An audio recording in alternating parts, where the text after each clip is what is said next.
Someone just paid Trump a visit. Poland. And when you have guests, you got to break out the fine china. Or if you're the president, the jets.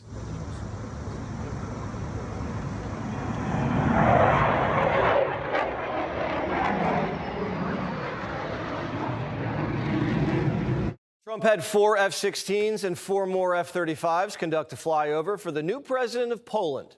The F-16s were to honor a Polish pilot who just died during an air show. The F-35s were more of a test drive, since Poland just signed a $2 billion contract to buy 20 of them. After the flyover, they hit up the gift shop for signed MAGA hats. The 4 more years hats flying off the shelves. This comes 2 weeks after Trump had Zelensky and the European allies in the Oval in a show of diplomatic force. The stakes are high. There was another show of force across the globe. In Beijing, Xi had some friends over for dinner. Putin and Little Rocket Man got the red carpet treatment. Modi from India was there. He hadn't been to China in 7 years, but wasn't ready to march in the parade. Xi, Vlad, and Kim wanted a little alone time. They got caught on a hot mic, and it was a little weird. In the past, people rarely lived longer than 70 years, but today, they say that at 70, you are still a child. Human organs can be continuously transplanted. The longer you live, the younger you become, and can even achieve immortality. Just 2 dictators fantasizing about immortality. If you ever wondered what they talked about when they didn't think people were listening, that's it. Trump wasn't there, but he sent Xi a message. Please give my warmest regards to Vladimir Putin and Kim Jong-un as you conspire against the United States of America. The Chinese leader also showed off his toys. He took Vlad and Kim to the military parade, gave them a look-see at his nuclear triad. And they even laid eyes on his robot wolves and underwater drones. CNN was downright giddy. We're watching live pictures tonight. Right now, a massive parade underway in Beijing as the Chinese President Xi Jinping is showing off his country's arsenal and military might to the world. This is a message of strength. This is a message of victory. After all, they are commemorating the 80th anniversary of the surrender of Japan. This is a demonstration to China and the world that China is strong, it can protect itself. Oh, CNN lavished more praise on China's military parade than Trump's. Remember? We don't need a military parade. We don't need to spend millions or maybe hundreds of millions of dollars to do that. But we want to do it because he has to feed his inner image monster. CNN won't celebrate our military, but they're celebrating China's victory over Japan. It wasn't China that made the Japanese surrender in World War II. It was us. Japan colonized large swaths of China: Manchuria, Inner Mongolia, Taiwan, Hong Kong.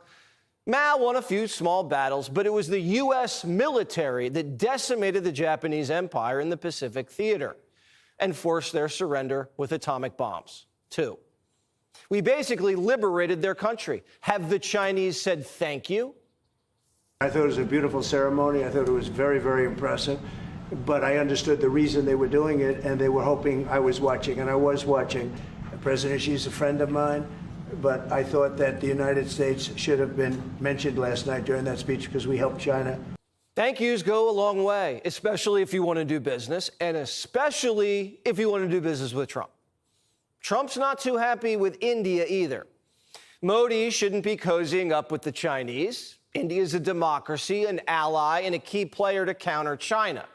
But they've been buying sanctioned oil from Russia on the black market.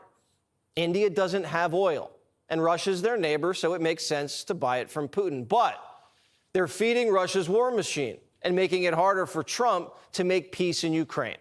So we hit the Indians with tariffs. But we've got to give them a new source of energy. The Mideast owes us after we bombed Iran and gave them AI. So they should sell oil to Modi to wean them off Vlad's teat. Vlad lost his customers in Europe. Now America is selling energy to the French and Germans. So Putin's putting down a big old pipeline to China. It's supposed to be finished next decade and supply 15% of China's energy. Russia and China are growing closer. Someone might have to bomb that pipeline like Nord Stream. Trump's not thrilled with Putin.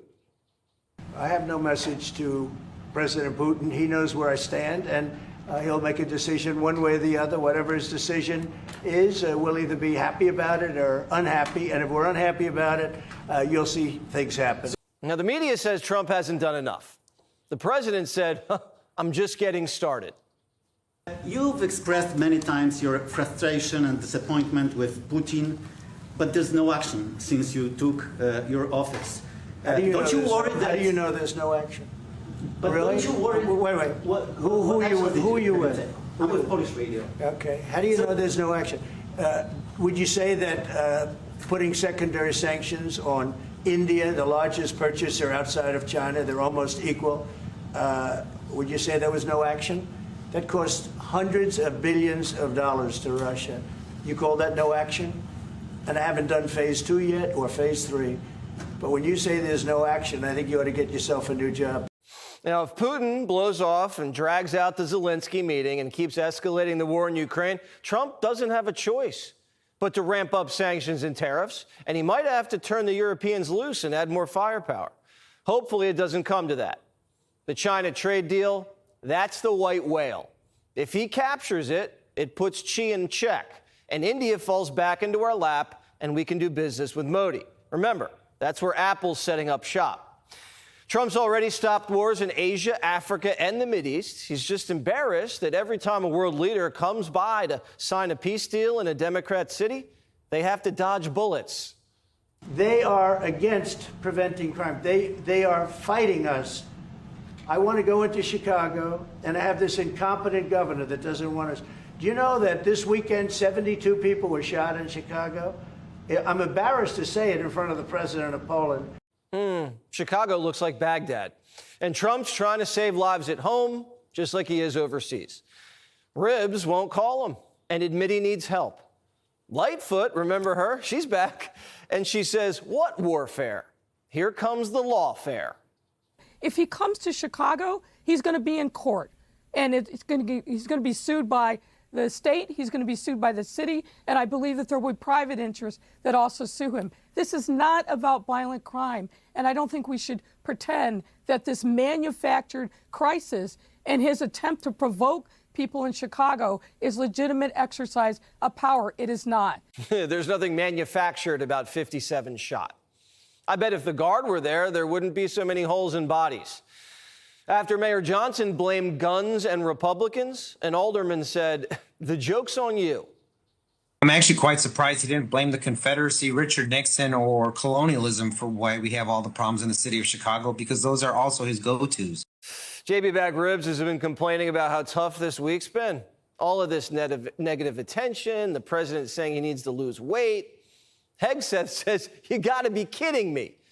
It's been a tough 10 days for the governor. What about the people that live in Chicago? What about the folks that live with unending violence right in their backyard with an incompetent government and mayor and governor who are unwilling to provide just basic security? So I don't feel bad for Governor Pritzker. He should be welcoming support. Now, the Democrats have been saying Donald Trump is only targeting blue states. Why doesn't he send the guard to red states? Well, he is. I could do that with Chicago. We could do that with New York. We could do it with Los Angeles.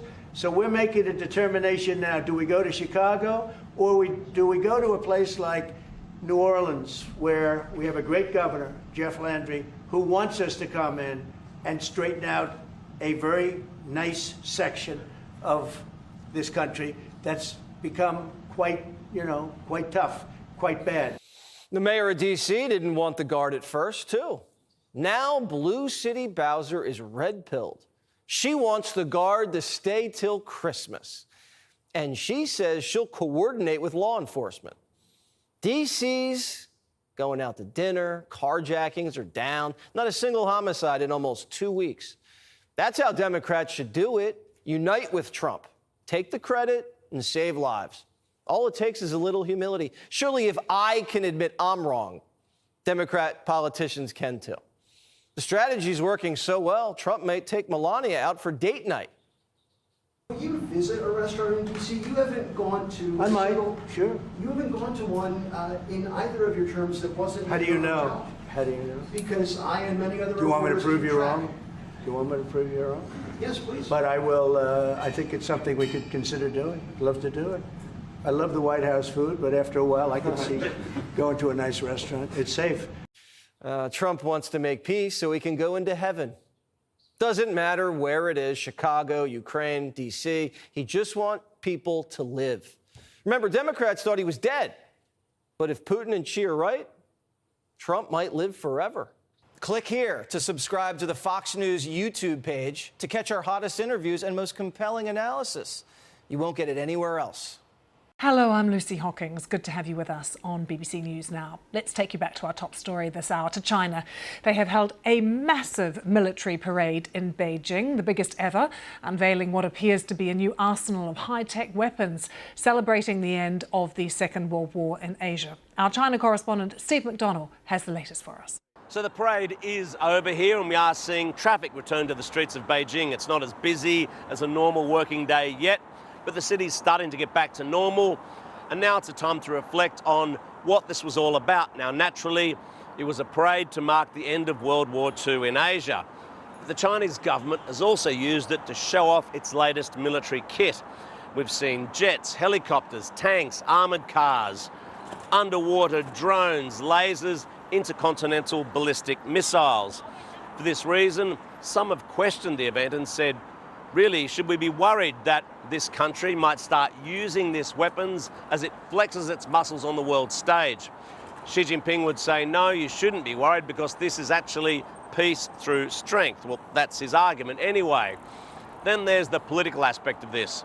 China's leader, with these other world leaders, including the likes of Kim Jong-un from North Korea and Vladimir Putin from Russia. Now, he's accused of being a war criminal after invading Ukraine, and yet there they all are. It's a kind of challenge to the West, saying we don't care about your sanctions, we can gather like this.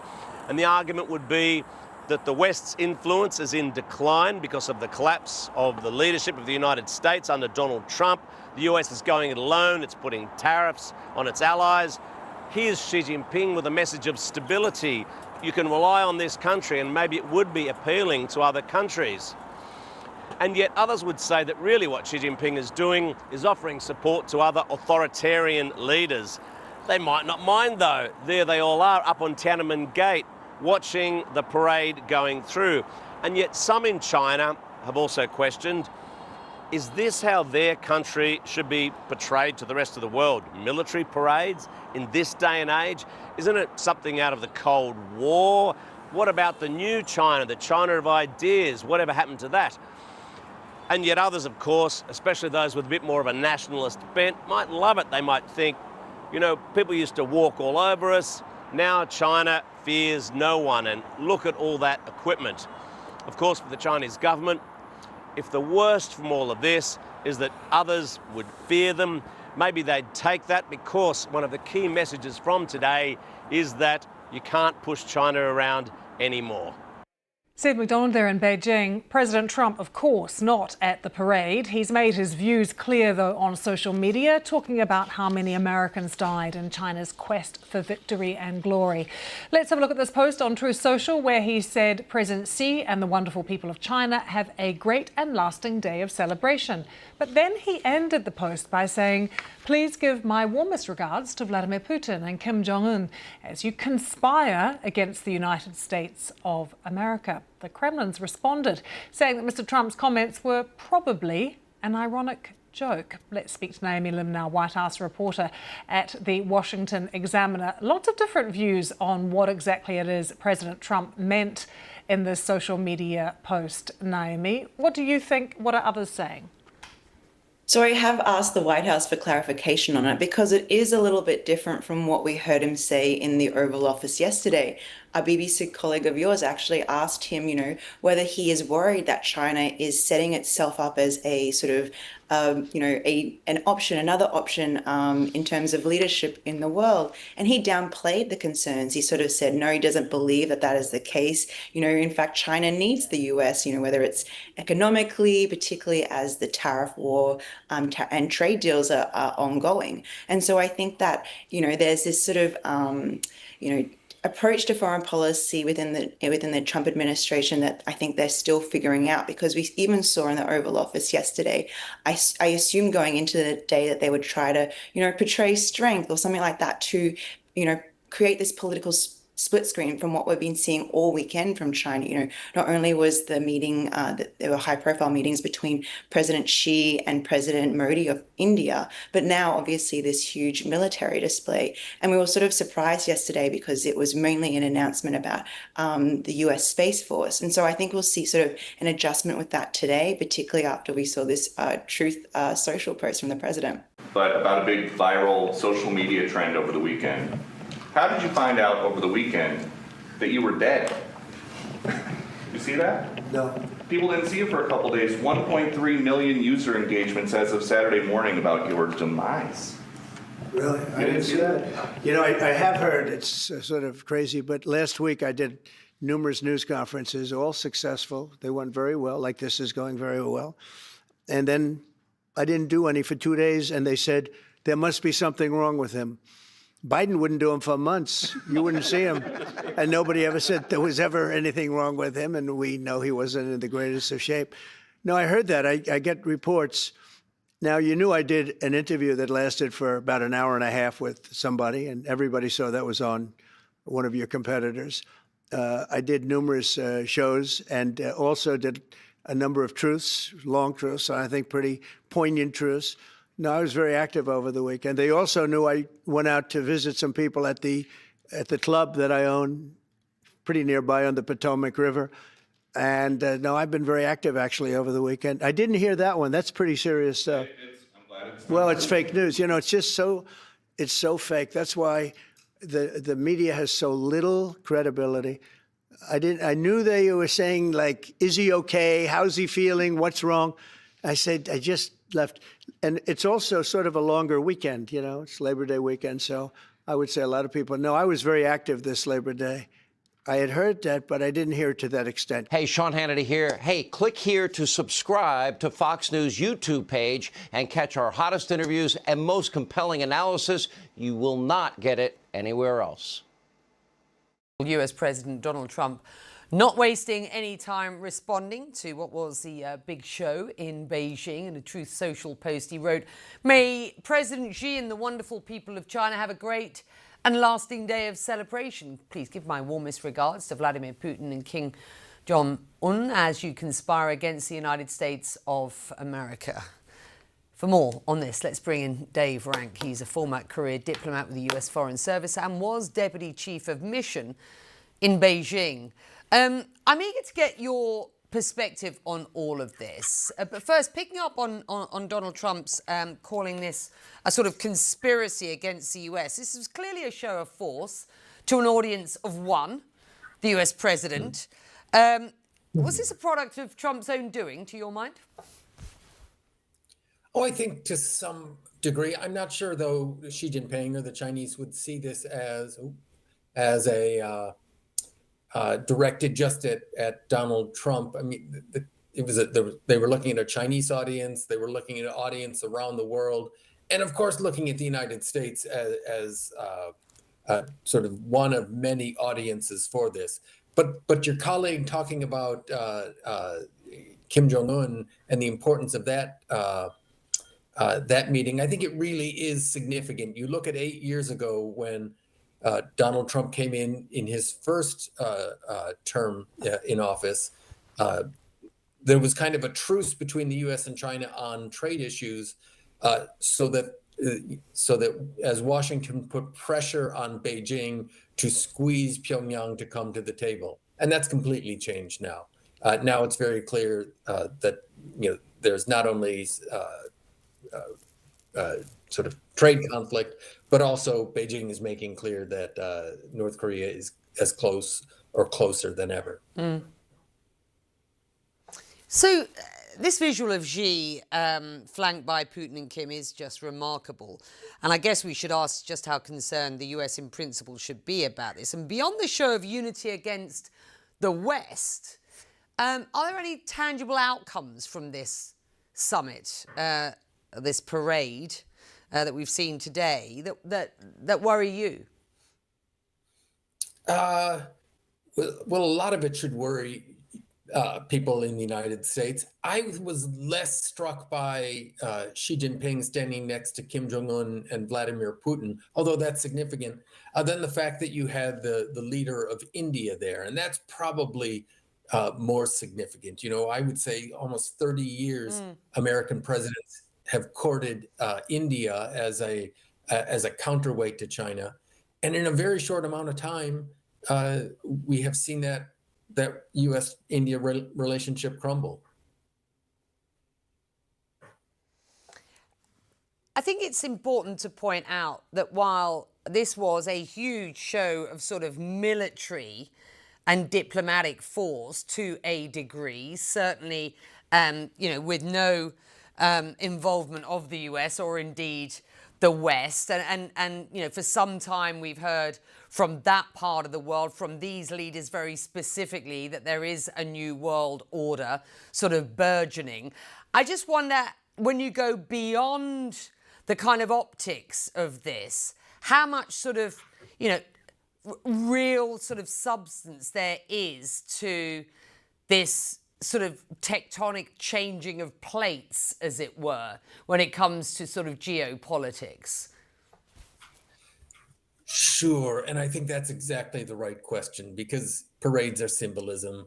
They're about showing, seeing who shows up and what shows up, the kinds of equipment. But does China have the ability to step in and play the role, or the interest in playing the role that the United States has played for the last decades? I think of commercially, is China willing to be the buyer of last resort, as the United States was up until really the first Trump presidency? And militarily, is China interested and willing to be to play a role outside of its immediate neighborhood? Certainly, I see the pictures that are being on the screen now. It has a lot of equipment that would make it a very serious adversary, if it were to play an outsized role. And I've got a guest to speak sort of, military assets, military investment, tactics going forward. So I want to leave that just for the moment, because I do want you to speak to whether you believe that the US has a clear China strategy at present. Former Congresswoman and defense expert Jane Harman has told CNN that she thinks there is no US strategy towards China at this point, just tactics. Just have a listen. I don't think we have any strategy. I think we have a series of tactics which shift on the day. And I think foreign leaders understand this. They don't want Trump to hate them, so they play him. Xi has a long-term strategy to supplant the liberal world order with a Chinese world order, and he's playing Trump beautifully. Everywhere we leave, he goes. Think Africa. What are your thoughts? Yep. It's hard to argue with that. And particularly on the point, yes, I mean, there has been a long-term U.S. strategy towards China, not always perfectly executed.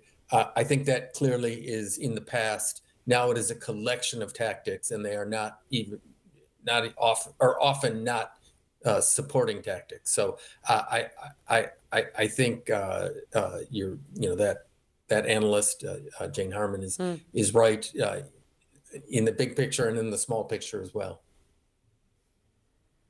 Which I assume I'm right in saying worries you, correct? I spent a long time working on that imperfectly executed but consistent strategy towards China over 3 decades of my career.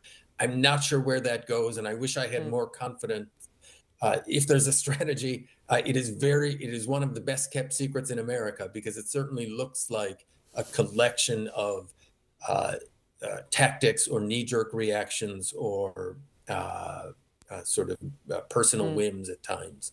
And that's a bad place to be. The rest of the world, for better or worse, could look at the United States and reasonably predict what we were going to do.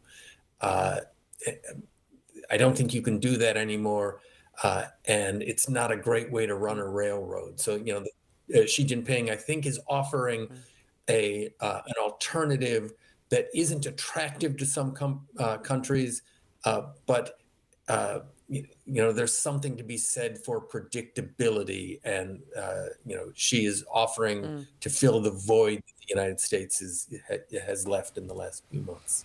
President Trump announced late today that the United States has sunk a boat after it left Venezuela carrying drugs. It is the first known military strike in the region since President Trump ordered an increased military presence in the Caribbean. Nick Schifrin's following all this, and he joins me now. So, Nick, tell us, what do we know about this strike? President Trump said that the U.S. Navy operated against that boat that you said that was operated by Tren de Aragua. That has been designated by the administration as a foreign terrorist organization. And the president posted this video on Truth Social this afternoon, saying 11 members of the group were sailing toward the United States carrying illegal drugs. And attached to the video, he wrote, quote, "Please let this serve as notice to anyone even thinking about bringing drugs into the United States of America. Beware. Thank you for your attention to this matter." Multiple exclamation points. Now, as you said, Amna, President Trump this summer ordered a large Navy and Marine deployment to the area. You see some of the ships there. A Navy official says it includes destroyers, cruisers, as well as smaller ships capable of launching Marines onto shore. And in total, it's thousands of service members, including submarines. The administration describes it as a drug mission and uses the language of war, as Secretary of State Marco Rubio did today. We destroyed a drug boat that left Venezuela, operated by a designated narco-terrorist organization, which is what these are. And he's been clear that the days of acting with impunity and having an engine shot down or a couple drugs grabbed off a boat, those days are over. Now we are going to wage combat against drug cartels that are flooding American streets and killing Americans. Now, that said, regional experts tell me the drug trade is highly decentralized, and fighting it is not usually a military effort. It is traditionally seen as law enforcement. So there are economic tools, there are diplomatic, political tools, and tools used by the Drug Enforcement Agency. So that is what fundamentally has changed. It is the U.S. Navy, not the Coast Guard and the DEA, taking these steps. The nature of the military deployment, though, means that some experts believe this is a message or a threat to Nicolas Maduro, the head of Venezuela, whom Trump accused of controlling multiple gangs, including Tren de Aragua, and whom Trump tried to depose during the first term by backing an opposition figure. Reporters asked Rubio that specific question today, whether the U.S. would operate against Maduro. He said, look, this is a counter-drug operation, but he wouldn't discuss any future operations. And has there been any response from the Maduro government in Venezuela? There has not been today to this strike, at least not in a couple hours, but just yesterday, Nicolas Maduro gave a rare press conference. He described the military deployment by the Trump administration as proof the administration was seeking regime change, and he tried to paint Rubio, not Trump, as the aggressor. Mr. President Donald Trump, you must be careful because Marco Rubio wants to stain your hands with blood, South American, Caribbean, Venezuelan blood. They want to drag you into a bloodbath, to tarnish the Trump name forever with a massacre against the Venezuelan people, with a terrible war across South America and the Caribbean. This would be a full-scale continental war. Maduro trying to paint this clearly, Amna, as an inevitable U.S. military effort against Venezuela, which the Trump administration says is not on the cards right now. Nick Schifrin, thank you as always. Thank you.